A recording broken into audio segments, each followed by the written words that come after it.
Welcome to Tamil anime voice channel. நான் உங்கள் AJ. இன்னும் நம்ம சேனலை நீங்கள் சப்ஸ்கிரைப் பண்ணாமல் இருந்தால் தயவு செஞ்சு சப்ஸ்கிரைப் பண்ணிக்கோங்க. சரி வாங்க வீடியோக்குள்ளே போகலாம். இன்னைக்கு நம்ம கைஜிங்கிற அனிமையோட 16வது எபிசோடு தாங்க பார்க்க போகிறோம். ஸோ இதுக்கு முன்னாடி இருக்கிற எபிசோட்ஸ்லாம் பார்க்கலாம், கீழே டிஸ்கிரிப்ஷனில் லிங்க் தர போய் பார்த்துட்டு வந்துருங்க. அப்போ தான் இந்த ஸ்டோரியை உங்களுக்கு புரியும். அது போக நம்ம சேனலில் இதுக்கு முன்னாடி நிறைய அனிமே எடுத்து பேசியிருக்கோங்க. அதெல்லாம் பார்க்கலன்னா போய் அதையும் பார்த்துட்டு வந்துருங்க. ஸ்டோரிஸ் எல்லாம் நல்லாயிருக்கும். மறக்காமல் ஃப்ரெண்ட்ஸ் அண்ட் ஃபேமிலிஸ்க்கு ஷேர் பண்ணி லைக்கும் சப்ஸ்கிரைபும் பண்ணுவீங்க. ஸோ இப்போவுங்க என் வாய்ஸ் கொஞ்சம் மோசமாக இருக்கும் பிகாஸ் ஆஃப் த ஃபீவர். கொஞ்சம் அட்ஜஸ்ட் பண்ணிக்கோங்க. சரி வாங்க இன்னைக்கு வீடியோக்குள்ளே போகலாம். ஸோ போன எபிசோட் லாஸ்ட்டில் பார்த்தீங்கன்னா கைஜி பார்த்தீங்கன்னா அவருக்கு முன்னாடி இருக்கிற கண்ணாடியை உடச்சிருப்பாரு. ஸோ இப்போ அதுலேருந்து தான் கண்டினியூ பண்ணுறாங்க. ஸோ பக்கத்தில் இருக்கிறவங்க கேட்குறாங்க, என்னடா பண்ணிக்கிட்டு இருக்க அப்படிங்கும்போது, இப்படி பண்ணாதான் என்னால் ஜெயிக்க முடியும்னு சொல்லிட்டு அவரோட தலையை கொண்டு போய் பார்த்தீங்கன்னா அந்த கண்ணாடியில் இடிச்சுக்கிட்டு இருக்காருங்க. அப்படியே அவர் ஃபேஸ்ல இருந்து அப்படியே ரத்தமாக ஒழுக ஆரம்பிக்குது. இங்கே கைஜி பார்த்தீங்கன்னா மறுபடியும் பார்த்தீங்கன்னா அந்த கண்ணாடியில் இடிச்சுக்கிட்டே இருக்காருங்க. நிறைய பிளட் லாஸ் ஆகிட்டு இருக்கு. பக்கத்தில் இருக்கிறவனுக்கு ஒன்றும் புரியல. அவர் கத்துறாரு, கைஜி வலி தாங்காம கத்துறாருங்க. இருந்தாலும் வெளியே இருக்கிறவங்களாம் ஐயோ உள்ள என்ன நடந்துட்டு இருக்கோம் அப்படின்னு சொல்லிட்டு பார்த்துட்டு இருக்காங்க. இந்த டைம்ல டோனிகாவாவை காட்டுறாங்க. ஸோ டோனிகாவை இப்பதான் சொல்றாரு, ஆஹோ கடைசியில நீ கண்டுபிடிச்சிட்டியா, நீ நினைச்சது கரெக்ட் தான் கைஜி. உன் காதல் இருக்கிற மிஷின் வெறும் டார்ச்சர் மிஷின் மட்டும் இல்ல, அதுக்குள்ள ஒரு சென்சார் இருக்கு. உன்னோட பிளட் ப்ரெஷரு, ஹார்ட் பீட்டு, நீ எப்படி எல்லாம் வந்து ரிலாக்ஸா இருக்கியா இல்ல கோவமா இருக்கியா, எல்லாத்தையும் பார்த்தீங்கன்னா எனக்கு உன்னோட அந்த காதில் இருக்கிற மிஷின்ல இருந்து என்னோட வாட்சுக்கு எல்லாமே டிஸ்பிளே ஆயிரும். இப்போ கூட என்னால் பார்க்க முடியுது. நீ வந்து இப்போ ரொம்பவுமே கோவமா அக்ரெசிவா இருக்க. ஸோ நான் வந்து உன் பக்கத்துல இருக்கணும்னு அவசியம் இல்லை. உன் காதில் இருக்கிற மிஷின் மூலமாவே நீ என்ன மனநிலைமையில இருக்கேன்னு சொல்லிட்டு என்னால் தெரிஞ்சுக்க முடியும் அப்படின்னு சொல்லிட்டு அவர் வாட்ஸ்அப் காட்டுறாருங்க. நீ என்னதான் முயற்சி பண்ணாலும் உன் காதில் இருக்கக்கூடிய அந்த மிஷினை கழட்டவே முடியாது. ஏன்னா மெட்டல் கிளாம்ப் போட்டு அதை நாங்கள் வந்து டைட் பண்ணி வச்சிருக்கோம். ஸோ உன் காதில் இருந்து அந்த மிஷினை நீ கழட்டவே முடியாது. ஏன் நீ ஃபோர்ஸ்ஃபுல்லாக அதை கழட்டணும்னு ட்ரை பண்ணாலுமே எனக்கு என்னோட ரிமோட்ல பார்த்தீங்கன்னா சிக்னல் காமிச்சிரும் நீ ஃபோர்ஸ்ஃபுல்லாக ரிமூவ் பண்ணிட்டேன்னு. ஸோ உன்னால் அந்த டிவைஸை கழட்டவே முடியாது. அது உன்னோட காதோட அட்டாச் ஆகி தான் இருக்கும். எங்ககிட்ட இருக்கக்கூடிய அந்த ஸ்பெஷல் டூல் யூஸ் பண்ணால் மட்டும்தான் அது காதில் இருந்தே கழட்ட முடியும் கைஜி. ஸோ நீ தோத்துட்ட, நீ சாக தான் போற அப்படின்னு சொல்லிட்டு இங்கே டோனிகாவா நினைக்க உள்ள கைஜி பார்த்தீங்கன்னா இன்னொரு வந்து தலையை போட்டு இடிச்சுக்கிட்டு இருக்காருங்க கண்ணாடியில். ஸோ அவருக்கு நிறைய பிளட் தலையிலிருந்து ஊற்றிக்கிட்டு இருக்கு. ஸோ பக்கத்தில் இருக்கிறவனும் பார்த்தீங்கன்னா தடுக்க ஆரம்பிக்கிறார், இந்த பைத்தியக்காரத்தனத்தை நிறுத்து, நீ என்ன பண்ணிக்கிட்டு இருக்க அப்படிங்கும்போது நம்ம கைஜி சொல்றாரு, நம்மளை சுற்றி டெவில்ஸா இருக்காங்க. ஸோ இவங்க கூட நம்ம நார்மலாக விளையாட முடியாது, நம்ம வந்து சில சாக்ரிஃபைஸும் பண்ணி தான் ஆகணும் அப்படின்னு சொல்லிட்டு ஒரு கண்ணாடி எடுக்கிறாருங்க. ஸோ கூட இருக்கிறவன் பார்த்தீங்கன்னா பயங்கரமாக கத்த ஆரம்பிக்கிறான். நமக்கு என்ன ஆச்சுன்னு காட்டல. ஸோ நம்ம கைஜி ஃபேஸ்ல இருந்து அப்படியே நிறைய ரத்தம் ஊத்துதுங்க. ஸோ அவரும் பார்த்தீங்கன்னா ஒரு டவலை வச்சு அப்படியே தலையிலிருந்து வர அந்த ரத்தத்தை வந்து அப்படியே தொடச்சிக்கிட்டே அப்படியே வராருங்க. சரி கைஜி இப்போ எவ்வளோ பெட் கட்டுறாங்கும் போது, நான் இப்போவும் சொல்கிறேன் 18 மில்லிமீட்டர் நான் பெட் கட்டுறேன் அப்படின்னு நம்ம கைஜி சொல்ல எல்லாரும் ஷாக் ஆகுறாங்க. நம்ம சேர்மேனு சிரிக்க ஆரம்பிக்கிறாரு. சேர்மேனு சொல்றாரு, டோனிகாவா எனக்கு இந்த சான்ஸை மிஸ் பண்ண வச்சிடாத, நீ கண்டிப்பா ஜெயிக்கணும். இந்த மாதிரி ஒருத்தன் சாகிறத நான் கண் குளிர பார்க்கணும். ஸோ உனக்கு புரிஞ்சதுல டோனிகாவான்னு சொல்ல, புரிஞ்சது சார் அப்படின்னு சொல்லிட்டு டோனிகாவும் சொல்றாங்க. ஸோ ரெஸ்ட் ரூம்ல இருந்த பையனை காட்டுறாங்க. அவன் வந்துட்டு அப்படியே அழுதுகிட்டு இருக்கான். ஏன் கைஜி இப்படி பண்ண, எதுக்கு இப்படி பண்ண அப்படின்னு சொல்லிட்டு அழுதுகிட்டு இருக்கான். பட் எதுக்குன்னு நமக்கு காட்டல. ஸோ இப்போ அப்படியே மேட்ச் நடக்கக்கூடிய இடத்த காட்டுறாங்க. ஸோ இப்போ நம்ம கைஜி பார்த்தீங்கன்னா ஸ்லேவ் சைடில் 18 மில்லிமீட்டர் வச்சு விளாடுறாருங்க. ஸோ வந்துட்டு நம்ம டோனிகாவாவும் பார்க்குறாரு. ஸோ இப்போ நம்ம டோனிகாவை வாட்ச பார்க்கும்போது பிளட் ப்ரெஷர் காட்டக்கூடிய அந்த மீட்டர் மட்டும் ஓட மாட்டேது, மற்றதெல்லாம் ஓடுது. எதனால இந்த பிளட் ப்ரெஷர் மட்டும் ஓட மாட்டேது? ஒருவேளை அந்த முட்டாள் வந்துட்டு அந்த மிஷினை பயங்கரமா டேமேஜ் பண்ணிட்டானா? சரி இருந்தாலும் பரவாயில்ல, அவனோட ஹார்ட் பீட்டு, அவனோட டெம்பரேச்சரு அதெல்லாம் காட்டுது, இதை வச்சே சமாளிக்கலாம். இருந்தாலும் நம்ம கொஞ்சம் டைம் எடுத்துக்கலாம் அப்படின்னு சொல்லிட்டு நம்ம டோனிகாவை தான் ஃபர்ஸ்ட் ஆடணும். அவர் என்ன பண்றாருன்னா, சரி நம்ம ஒரு தம் அடிப்போம்னு சொல்லிட்டு அப்படியே தம் அப்படியே பொறுமையா அடிச்சுக்கிட்டு இருக்காருங்க. இது அந்த பிளட் ப்ரெஷர்லாம் கொஞ்சம் வேலை செய்தான்னு பாக்குறதுக்கு. பட் கடைசி வரைக்குமே வேலை செய்யல.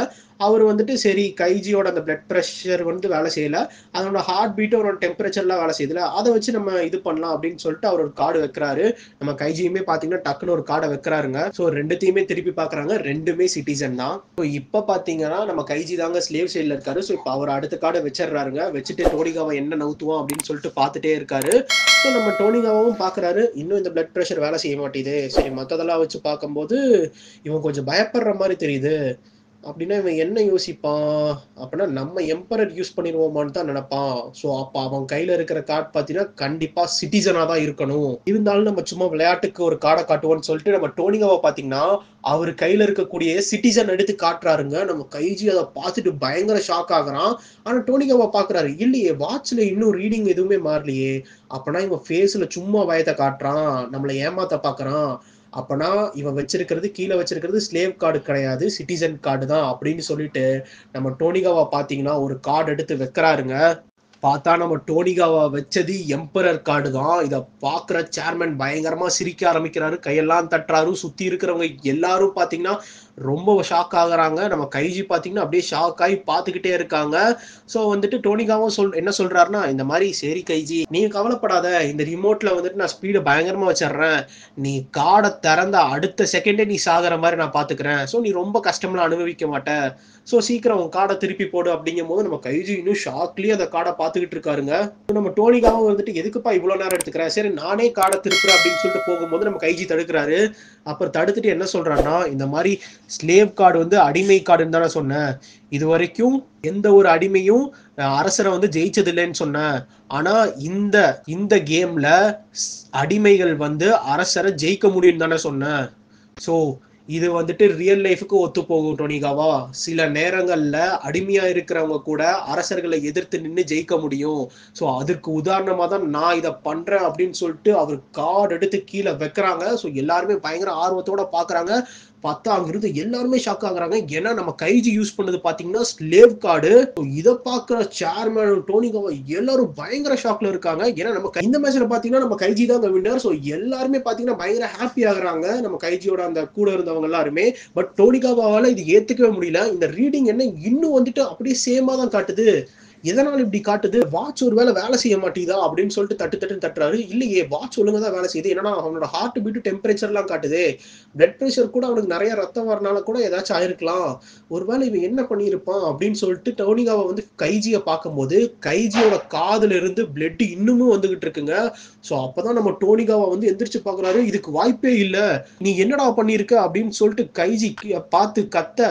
ஸோ அப்போ நம்ம கைஜி சிரிச்சுக்கிட்டே சொல்றாரு, ஸோ நீ கடைசியா கண்டுபிடிச்சியா டோனிகாவா எப்படி என் ட்ரிக்கு அப்படின்னு சொல்லிட்டு நம்ம டோனிகாவை பார்த்து கேட்க, டோனிகாவா இருந்துட்டு கூட இருக்கிற பாடி கார்ட்ஸ் எல்லாம் பார்த்துட்டு கேட்கறாரு, இந்த மாதிரி பாத்ரூம்ல போய் பாருங்க அப்படின்னே, ஆமாண்டா பாத்ரூம்ல யாரும் ஒழிஞ்சிருக்காங்க போய் யாருன்னு கண்டுபிடிங்க அப்படின்னு சொல்லிட்டு டோனிகாவா கத்தும் போது அங்க இருந்த பாடி கார்ட்ஸ் எல்லாம் ஓட ஆரம்பிக்கிறாங்க.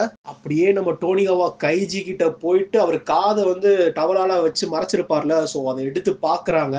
ஸோ பக்கத்துல இருந்த பாடி கார்டு பாத்தீங்கன்னா அவன் பயந்து பின்னாடி போறான். என்னன்னு பார்த்தா நம்ம கைஜி வந்துட்டு அந்த மிஷினை கழட்டுறதுக்காக தன்னோட காதையே சேர்த்து அறுத்துட்டாருங்க. பாக்குற எல்லாருமே பயங்கர ஷாக் ஆகுறாங்க. அப்புறம் சில பாடி கார்ட்ஸ் வந்து பாத்ரூம்ல இருந்து ஒருத்தர் எடுத்துட்டு வராங்க, இந்த மாதிரி வந்து இவன் தான் பாத்ரூம்ல இருந்தான், இவங்கிட்ட தான் அந்த டிவைஸ் இருக்கு, ஆனா சார் இந்த டிவைஸ்ல இன்னுமுமே காது அட்டாச் ஆயிருக்கு. ஸோ வந்து நம்ம கைஜி வந்து அதுல காதுல இருந்து கழட்டி இருந்தா நம்மளோட டோனிகாவாக்கு அந்த ரிமோட்ல வந்து மெசேஜ் வந்திருக்கும், இந்த மாதிரி கழட்டிட்டா அப்படின்னு. ஆனா நம்ம கைஜி என்ன பண்ணிட்டாருன்னா அதை காதோட வந்து அறுத்துட்டாருங்க. ஸோ அந்த மிஷின்ல காது இன்னும் அட்டாச் ஆயிருக்கு. அது போக பாத்ரூம்குள்ள இருந்த அந்த பர்சன் கையில வந்துட்டு அந்த டிவைஸை வந்து புடிச்சிட்டு இருக்க சொல்லியிருப்பாரு. ஸோ அவனும் கையில புடிச்சுக்கிட்டே இருந்திருப்பான். டோனிகாவாவோட வாட்சுக்கு அந்த இன்ஃபர்மேஷன்லாம் வந்திருக்குல்ல, ஹார்ட் பீட் டெம்பரேச்சர், அதெல்லாம் கைஜியோடது கிடையாதுங்க.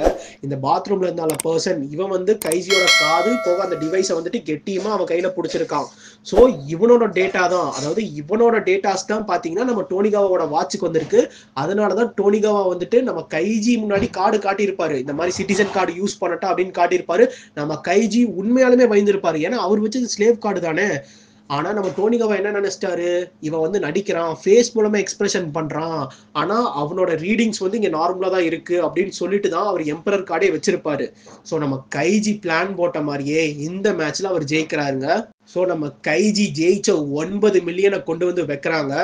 அப்ப நம்ம சேர்மன் பேச ஆரம்பிக்கிறாரு, இந்த மாதிரி டோனிகாவா நான் உங்ககிட்ட என்ன சொன்னேன், நீ ஜெயிக்கணும், அந்த கைஜி சாகிறத என் கண்ணால பார்க்கணும் நான் சொன்ன 2வது தடவையும் நீ தோத்துட்ட. ஸோ எனக்கு ஒண்ணுதான் புரியல, நீ உண்மையாலுமே ஒரு உதவாக்கறையா, உனக்காகவா நான் இவ்வளோ உனக்கு ஆப்பர்ச்சுனிட்டிஸ், இவ்வளோ சேலரி, உனக்கு இவ்வளோ பவர்ஸ் கொடுத்தது இதுக்காக தானா, நீ உண்மையாலுமே ஒரு வேஸ்ட்ன்னு நினைக்கிறேன் அப்படின்னு இவர் டோனிகாவை போட்டு கழுவுன்னு கழுவுறாரு. நம்ம கைஜியோட காதுல இருந்து ரத்தம் வந்துகிட்டே இருக்குங்க. அது டேபிள் எல்லாம் சிந்தது. உடனே பக்கத்துல இருக்கிறவர்கிட்ட போயிட்டு சீக்கிரம் போய் டவல் எல்லாம் எடுத்துட்டு வாங்கன்னு சொல்ல அந்த பசங்களும் பாத்தீங்கன்னா டவல் எடுக்க போறாருங்க. பட் அந்த பிளட்டை பாக்குற கைஜிக்கு ஒரு ஐடியா வருதுங்க, ஒரு மேட்ச் இருக்கு, நான் இன்னும் ஒரு மேட்ச் ஜெயிச்சேன்னா என்னால 20 மில்லியன் ஜெயிக்க முடியும், ஸோ அதுக்கான பிளான் ஏதாச்சும் யோசிக்கணும் அப்படின்னு சொல்லிட்டு கைஜி ஒரு பிளானை யோசிக்கிறாருங்க. டக்குன்னு அவருக்கு ஒரு ஐடியா வருது. ஆனா இப்பதான் ஒரு ரிஸ்க்ல இருந்து வெளியே வந்திருக்காரு. திரும்பவும் அந்த ரிஸ்கை எடுக்கலாமா வேணாமான்னு சொல்லிட்டு கைஜிக்கு பயங்கர குழப்பமா இருக்கு. ஸோ கைஜி சரி என்ன ரிஸ்கா இருந்தாலும் எடுத்துடலாம் அப்படின்னு சொல்லிட்டு அவர் அந்த கார்டு ஹோல்டர்ல பாத்தீங்கன்னா 3 சிட்டிசன் கார்டு வச்சிருப்பாரு. அந்த கார்டை தூக்கி அவரோட மடியில வச்சுக்கிட்டு அந்த மடியில வச்சிருந்த ஒரு கார்டை எடுத்துக்கிறாருங்க. அதுக்கப்புறம் ஆல்ரெடி விளையாண்டு 2 கார்டு வெளியே வச்சிருப்பாங்களே, சிட்டிசன் ஒன்று ஸ்லேவ் ஒன்று, அதாவது போன மேட்ச் கடைசியில் விளையாண்டுருப்பாங்களே, ஸோ அந்த கார்டை எடுத்து அப்படியே திருப்பி போடுறாரு. அப்புறம் அவர் மடியிலிருந்து இன்னொரு சிட்டிசன் எடுத்திருப்பார்ல, அதை தூக்கி மறுபடியும் பாத்தீங்கன்னா 3வது கார்டா அது மேலேயே போடுறாரு. அப்படியே பாத்தீங்கன்னா அதுல இருந்து ஒரு கார்டை மட்டும் எடுக்கிறாருங்க. அப்படியே மெல்லமா எடுத்துட்டு இருக்க டக்குனு டோனிகாவை திரும்புறாரு. நம்ம கைஜி அப்படியே அசையாம இருக்காருங்க. நம்ம டோனிகாவும் பாக்குறாரு. இவனாலதான் இப்ப இந்த சேர்மேன் கிட்ட நான் திட்டு வாங்கிட்டு இருக்கேன். டோனிகாவும் பாத்தீங்கன்னா அப்படியே கைஜியை பாத்துக்கிட்டு இருக்காரு. ஸோ இந்த டைம் பாத்தீங்கன்னா கைஜிக்கு லைட்டா இருமல் வருதுங்க. ஸோ அப்போ அவரு காதுல இருந்து வர ரத்தம் பாத்தீங்கன்னா அங்க டேபிள் இருக்கக்கூடிய 2 கார்டுல வந்து சிந்த ஆரம்பிக்குது. ஸோ வந்துட்டு இதை டோனிகாவும் பாக்குறாருங்க. ஸோ அப்புறம் வந்து கைஜி கேட்கிறாரு, என்ன டோனிகாவா இவ்வளவு திட்டு வாங்குறியே, உனக்காக நான் இன்னொரு சான்ஸ் தரேன், மறுபடியும் ஒரு 18 மில்லிமீட்டர் நான் வைக்கிறேன், என்ன விளையாடலாமா அப்படின்னு கேட்க, இதை கேட்கிற டோனிகாவும் ஷாக் ஆகுறாரு. பட் பிரசிடென்ட் ரொம்பவுமே ஹாப்பி ஆகுறாரு. ஸோ நம்ம கைஜி மறுபடியும் கேட்கிறாரு, என்ன சொல்லு டோனிகாவா, கடைசி 12வது ரவுண்டு என்ன ஆரம்பிக்கலாமா அப்படின்னு கேட்க அப்படியே இந்த எபிசோட முடிக்கிறாங்க. இந்த வீடியோ உங்களுக்கு பிடிச்சிருந்ததுன்னா இந்த வீடியோ பத்தின கமெண்ட் சொல்லுங்க. நம்ம சேனல் இன்னும் நீங்க சப்ஸ்கிரைப் பண்ணலினா தயவு செஞ்சு சப்ஸ்கிரைப் பண்ணிக்கோங்க. அது போக அந்த பெல் ஐக்கானையும் கிளிக் பண்ணிக்கோங்க. அப்பதான் நம்ம போடுற வீடியோவோட நோட்டிபிகேஷன் உங்களுக்கு வரும். நம்ம சேனல்ல இதுக்கு முன்னாடி நிறைய அனிமே எடுத்து பேசியிருக்கோங்க. அது பார்க்கலனாவும் அதையும் போய் பாருங்க. இந்த மாதிரி கதை கேட்கக்கூடிய ஃப்ரெண்ட்ஸுக்கும் ஷேர் பண்ணுங்க. நம்ம சேனலோட டெலிகிராம் லிங்க்கும் இன்ஸ்டாகிராம் லிங்க்கும் உங்களுக்கு நான் டிஸ்கிரிப்ஷன்ல தரேன். ஃபாலோ பண்ணாதவங்களாம் போய் ஃபாலோ பண்ணிக்கோங்க. நாளைக்கு இந்த அனிமையோட அடுத்த 2 எபிசோடோட உங்களை சந்திக்கிறேன். தேங்க்யூ.